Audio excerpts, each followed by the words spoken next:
हाँ जी बच्चों, देखिए ज़रा, मैंने आज कुछ प्रश्न आपको लिख करके भेजे हैं जो कि आपकी स्क्रीन पर दिखाई दे रहे हैं। कवर किया है प्रश्नों के आधार पर जो आपका पहला निबंध है आशाकांत, उसको। तो इस निबंध में से सबसे पहले हम देखेंगे कि हमसे व्याख्या के लिए गद्यांश आ सकता है। तो उसमें हमें, जो कि 6 अंकों का होगा, उसमें हमें उस गद्यांश की सप्रसंग व्याख्या करनी होगी।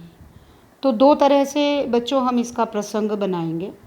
पहले जो 2 पंक्तियां हैं उसमें आप इस निबंध की जानकारी देंगे, जिस निबंध में से वो पैराग्राफ लिया गया है। मान लीजिए आशाकांत में से लिया गया है, तो हम निबंध का नाम, पुस्तक का नाम, निबंध का नाम और निबंधकार यानी निबंध के लेखक का नाम लिखेंगे।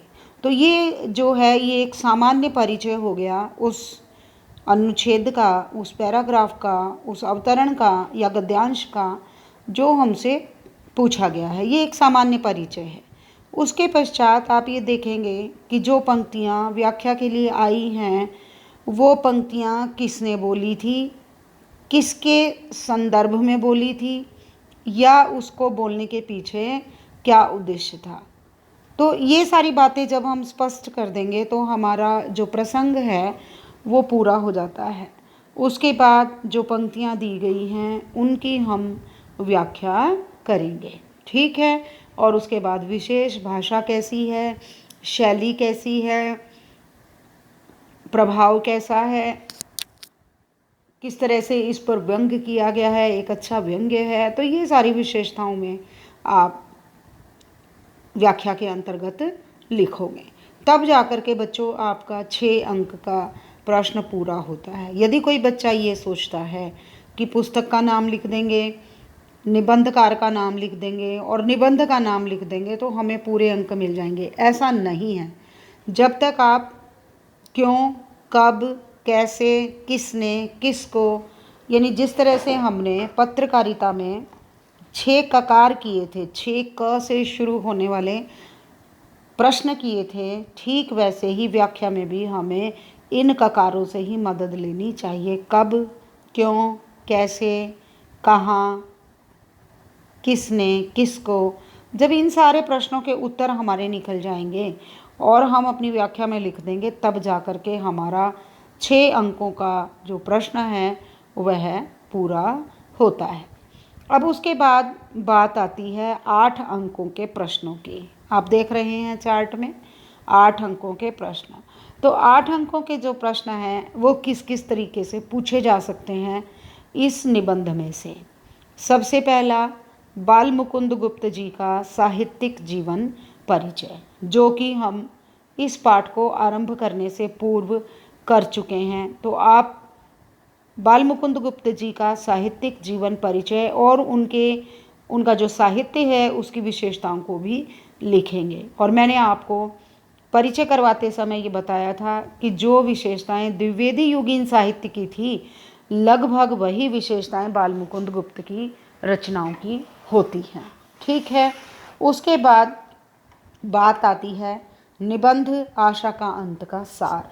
तो पाठ आपने पढ़ लिया है, पूरा निबंध पढ़ लिया है, तो आपने उसकी समरी को लिखना है। और सार करते समय बच्चों एक बात का ध्यान देना होता है कि जब हम सार करते हैं तो क्रमबद्ध तरीके से करते हैं। क्रमबद्ध का मतलब है कि निबंध में जिस क्रम से जो जो बात आती चली गई, उन्हीं बातों को हम क्रम से अंत तक लिखते चले गए। यानी ऐसा नहीं कि जो आखिरी में लिखा है वह सबसे पहले लिख दिया या बीच में लिख दिया, तो उससे हमारा जो सार है वह कभी भी अच्छा नहीं बनता। तो निबंध का सार जब हम पढ़ते हैं तो हमें पूरे निबंध की जानकारी हो जाना चाहिए। ये उसकी सबसे बड़ी विशेषता होती है, सबसे बड़ा उद्देश्य होता है। उसके बाद है निबंध कला पर प्रकाश डालें या निबंध कला की विशेषताओं पर चर्चा करें। इस प्रश्न को और एक और जो प्रश्न है बाल मुकुंद गोयल के निबंधों की भाषा शैली, इन दोनों प्रश्नों को बच्चों मैं नेक्स्ट डे आपको करवाती हूँ। फिलहाल हम आगे चलते हैं। तो ये 3 हमारे जो प्रश्न हैं, निबंध कला, भाषा शैली और उद्देश्य, ये तीनों प्रश्न भी हमें 8 अंकों के आधार पर करने हैं। ठीक है। वैसे तो आप देखोगे मैंने नीचे भी एक लिस्ट बनाई है लगभग 8-9 प्रश्नों की, जो कि 4-4 अंकों में हमसे पूछे जाते हैं। और प्राय ये देखा गया है कि इस पाठ में से चाहे 8 अंक का प्रश्न आए या 4 अंक का आए, आता जरूर है। ठीक है। तो जो 4 अंकों वाले प्रश्न हैं, इसमें जैसे पहले 2 प्रश्न हैं लॉर्ड कर्जन का चारित्रिक विशेषताएं और लॉर्ड कर्जन के शासनकाल में भारतीयों की दशा, ये जो दोनों प्रश्न हैं ये 8-8 अंक में भी कई बार पूछे गए हैं।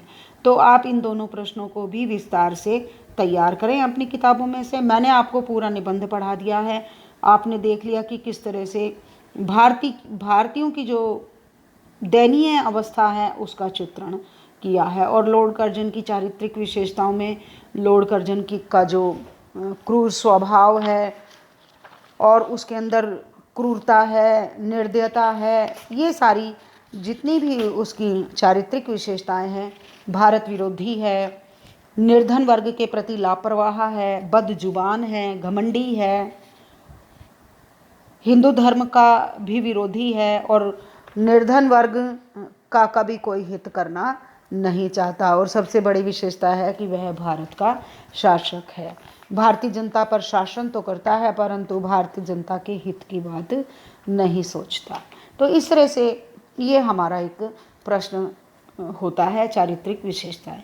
दूसरा है शासनकाल में भारतीयों की स्थिति। तो हम देखते हैं कि प्राय 200 वर्षों तक अंग्रेज़ों ने व्यापार किया, हम पर शासन किया और जो धन धान्य था उसे वो लूट लूट कर इंग्लैंड भेजते रहे। भारत का वास्तविक राजा तो इंग्लैंड में रहता था, परंतु उसके द्वारा भेजे गए जो वाइसराय थे लॉर्ड कर्जन, जो कि 2 बार भारत आ चुके थे, उन्होंने भारत को अच्छी प्रकार से लूटा और उस लूट के माल को, कच्चे माल को विदेशों में भेज दिया। और उसका परिणाम निकला कि जो भारतीय कुटीर उद्योग था वह ठप हो गया और जो विदेशी वस्तुएं थी वह भारत में बिकने लगी। क्यों? क्योंकि जो इंग्लैंड में बनी हुई वस्तुएं थी वो ज़्यादा सुंदर थी, चमकीली थी और व्यक्ति उनके प्रति आकर्षित हुआ। और इसी का परिणाम है कि बाद में आप देखते हो इतिहास की घटनाओं में कि गांधी जी ने विदेशी सामान का बहिष्कार किया, होली जलाई वस्त्रों की। तो इस तरह से लेखक इस पूरे पाठ में जो शिवशंभू है उसके माध्यम से भारतीय जनता की दुर्दशा का चित्रण करता है कि किस तरह से जो स्वाधीनता थी म्युनिसिपल कमेटी की, कॉरपोरेशन की, उसको भी उन्होंने समाप्त कर दिया और जो अकाल पीड़ित थे उनकी तरफ से भी उन्होंने अपनी आंखें मूंद ली। और सबसे बड़ी एक और जो उन्होंने शोषण किया वो ये कि जितने भी उच्च पद थे वो भारतीयों को ना दे करके अंग्रेज़ों को दे दिए गए, यानी उच्च पद पर बैठने का अधिकारी केवल एक अंग्रेज़ हो सकता है। और उसका जो परिणाम था वो यह निकला कि इससे भारतीयों का शोषण करने में आसानी हुई, क्योंकि अगर भारतीय व्यक्ति न्यायालय का दरवाज़ा खटखटाता है तो जो न्यायाधीश की गद्दी पर बैठा है वह भी एक अंग्रेज़ है, तो वहाँ से भी उसको जो न्याय था वह मिलना बंद हो गया। और इसी वजह से दिन प्रतिदिन भारतीयों की स्थिति और बिगड़ती चली गई। तो इस तरह से अंग्रेज़ों ने कुशासन किया भारतवर्ष पर और भारतीयों को असत्यवादी, झूठा और न जाने क्या क्या कहकर उन्हें ठुकराते रहे और उनसे उनकी ज़मीनें छीन ली गई, कुटीर उद्योग उनके नष्ट कर दिए गए और उनका पग पग पर अपमान किया जाने लगा। और यही नहीं, जो भारतीय मान्यताएं थी, भारतीय देवी देवताओं की पूजा करते थे, उन्होंने उन देवताओं का भी अपमान किया। तो ये भी एक उनके शासनकाल में हम देखते हैं। उसके बाद प्रश्न है बच्चों, लेखक ने वायसराय द्वारा भारतीयों को धूर्त कहने पर अपनी कैसी प्रतिक्रिया दी थी।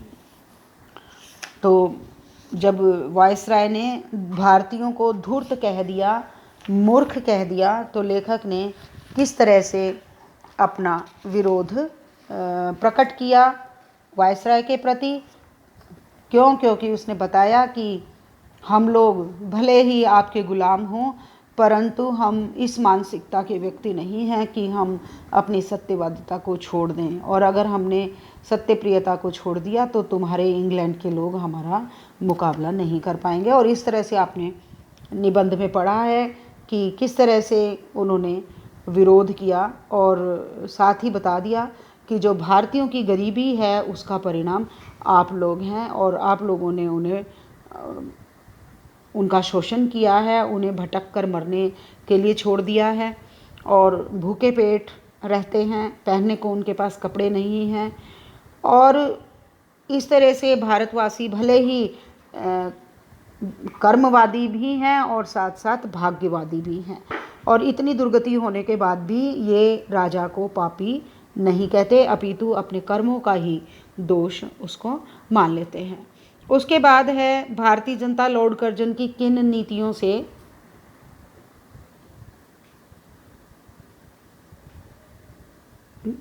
भारतीय जनता लॉर्ड कर्जन की किन नीतियों से दुखी थी। तो कौन सी नीति थी? शोषण की नीति, दमन की नीति, और उनके द्वारा जो दमन चक्र चलाया जा रहा था उसकी वजह से जो भारतीय थे वो पीड़ित थे, दुखी थे। तो इस तरह से जो शोषण है, दमन है, उसका ये परिणाम हुआ कि भारतीय जनता और गरीब और अत्यंत गरीब होती चली गई, और उन्हें फिर उबरने का अवसर भी नहीं मिला। क्यों नहीं मिला उन्हें उबरने का अवसर? क्योंकि अंग्रेज़ों ने उनका इतना शोषण किया, अंग्रेजी शासन ने भारतीय जनता का, कि उन्हें फिर उठना उनके लिए मुश्किल हो गया। ना तो उनके लिए व्यवसाय छोड़े, ना उनके लिए स्वतंत्रता छोड़ी, और ऊपर से वो भारतवासियों को मिथ्यावादी कहते थे, गालियाँ देते थे, और भारतीयों को इन बातों से बड़ा दिल दुखी होता था।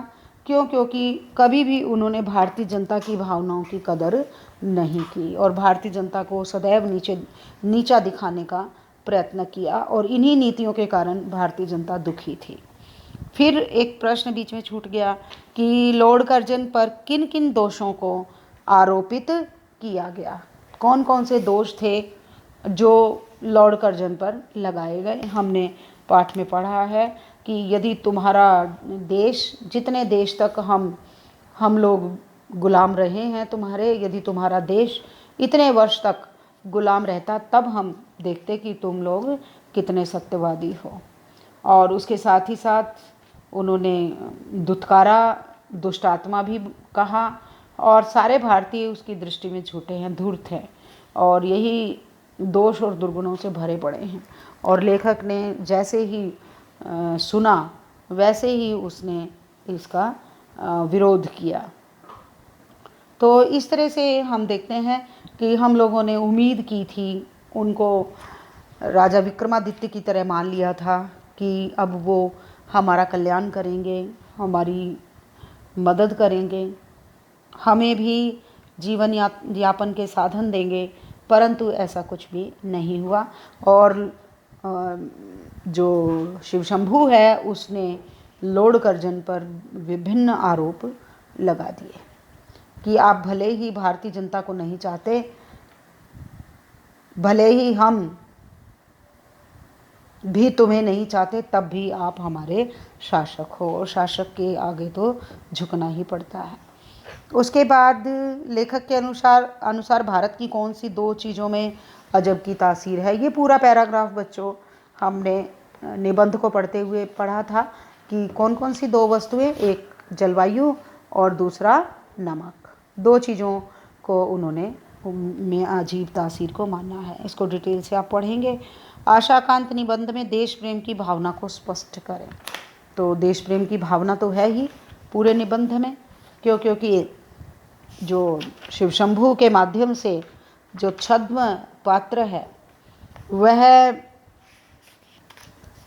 वायसराय पर व्यंग्य करता है, उस पर अपने व्यंग्यवाण चलाता है, उसको समस्त प्रकार के दमन का उत्तरदायी मानता है। और यही कारण है कि जो देश प्रेम की भावना है, यही इस निबंध का सबसे बड़ा उद्देश्य है। अगर हम उद्देश्य की बात करें तो इसका उद्देश्य ही यही है कि इसके माध्यम से देश प्रेम की भावना को उजागर किया गया है। और जो अंग्रेज़ हैं, इंग्लैंड वासी हैं, वायसराय हैं, उनका विरोध किया गया है। तो इस तरह से हम देखते हैं कि वायसराय का विरोध किया और साथ ही साथ देश प्रेम की भावना को भी उजागर किया। और उन्होंने, लेखक ने अपने देश के गौरव और स्वतंत्रता की रक्षा अपने देशवासियों के शोषणकर्ताओं के प्रति घृणा और विद्रोह के रूप में उजागर हुई है। एक तरफ देश के प्रति प्रेम है और दूसरी तरफ अंग्रेज शासकों के प्रति विरोध का भाव। भारत शासक था जब ये हमारा निबंध रचा गया, तो इसलिए लेखक ने अंग्रेजी शासकों की नीतियों पर प्रहार किया और उनका जो अपमानजनक रवैया था उस पर बड़ा ही व्यंग्यपूर्ण शैली में उसका विरोध किया। और साथ ही यह भी बताया कि किस तरह से अंग्रेज़ों ने हम पर दमन किया, परंतु हम उनसे आशा की उम्मीद लगाए रखे। हमने उनसे आशा की कि वो हमारा कल्याण करेंगे, परंतु ऐसा नहीं हुआ। और वायसराय के द्वारा झूठा, धूर्त, असत्यवादी कहे जाने पर लेखक ने उनका कड़ा विरोध किया और साथ ही ये भी बता दिया कि हम सत्यवादी हैं, हम ऐसी सत्यप्रियता को मानने वाले हैं जिसका कोई मुकाबला नहीं कर सकता। और हम तो कई 100 वर्षों की गुलामी के पश्चात भी सत्यवादी हैं। यदि आपका देश इतने 100 वर्षों तक किसी दूसरे देश का गुलाम होता, तब हम आपसे आपकी सत्यवादिता के विषय में पूछते। और इस तरह से लेखक ने अपने देश के प्रति पूर्ण प्रेम को उजागर किया है। और आखिर में जो लिखता है, लॉर्ड कर्जन से लेखक पूछता है, वो पंक्तियाँ आप यहाँ पर कोट कर सकते हो कि इस देश की प्रजा को आप नहीं चाहते और वह प्रजा आपको नहीं चाहती, फिर भी आप इस देश के शासक हैं। ये सबसे बड़ी विडंबना है। और यह कहकर लेखक ने अंग्रेजी शासन पर करारी चोट की है। और इस तरह से ये जो निबंध है, इसमें देश प्रेम की भावना को उजागर किया है लेखक ने।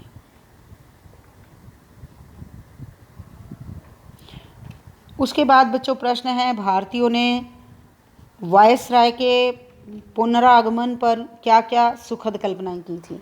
और जो आपका बिल्कुल पहला पैराग्राफ था कि क्या क्या कल्पनाएं की थी, वो उस पहले पैराग्राफ में, निबंध के पहले पैराग्राफ में आप इन सारी उम्मीदों की बात देखते हैं कि अंग्रेज़ों से हमने क्या क्या उम्मीदें लगा ली थी, जिन उम्मीदों पर पानी फिर गया, जो उम्मीदें हमारी पूरी नहीं हुई। तो क्या क्या उम्मीदें थी, वो सारी चर्चा हम निबंध के अंतर्गत बच्चों कर चुके हैं। तो आप एक बार फिर से जब निबंध को पढ़ोगे तो आपको वो सारी की सारी जो सुखद कल्पनाएं थी वो सामने आ जाएगी कि कौन कौन सी सुखद कल्पनाएं। तो सबसे पहली कल्पना तो यही थी कि वायसराय दूसरी बार आए हैं भारतवर्ष में, तो वो जानते हैं यहाँ के वातावरण को, यहाँ की जनता को, तो ज़रूर जनता का कल्याण करेंगे। और जनता कल्पना करने लगी कि अब उनका व्यवहार और कार्य बहुत अच्छा होगा। और यह भी सोचने लगे कि अब शायद विक्रमादित्य का शासन आ जाए, क्योंकि जो वायसराय थे वो वेश बदल करके और पूरे कलकत्ता शहर में घूमते थे।